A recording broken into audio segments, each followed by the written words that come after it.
Now, I want to address why effort is not required.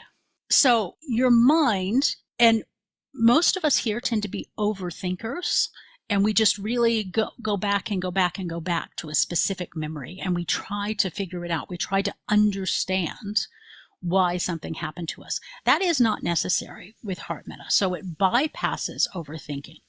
And as I said, you don't have to actually believe in it, but you do need to believe that it is possible, and you do need to allow that it is possible. And we will go through an exercise to make it where you will allow it to be possible if that is what you want. Okay, now I'm going to tell you with this one, no need to relive or re-experience pain. It's not just about that. It's about the body's physical response to release.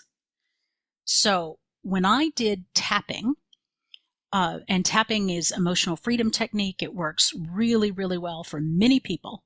I'm not dissing it, but it is basically banging on your acupressure points.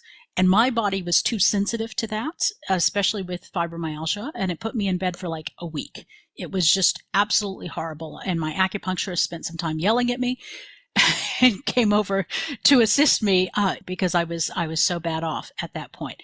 But she could not believe that I had been banging on my acupuncture points with my hands when she worked so hard to know exactly to the millimeter where to insert that needle. But part of the problem when you're doing that sort of energy exercise, that sort of energy modality, is that the release is really big. It's like explosive, and that can be too hard on the body. So if you have experienced that, like where you've been in pain afterwards, or you've been excessively tired afterwards, Heart Metta is not like that.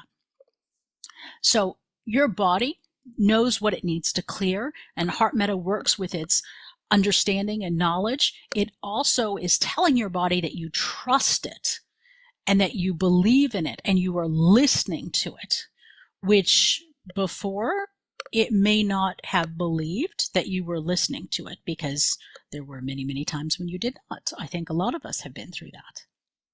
So there's nothing confrontational about it. So therefore there's no resistance.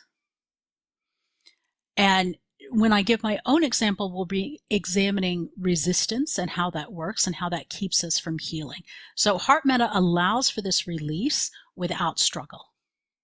So I want you to imagine just for a moment if transformation could be effortless, or let's say almost effortless, if it could feel freeing instead of like hard work all the time, if suffering was not involved.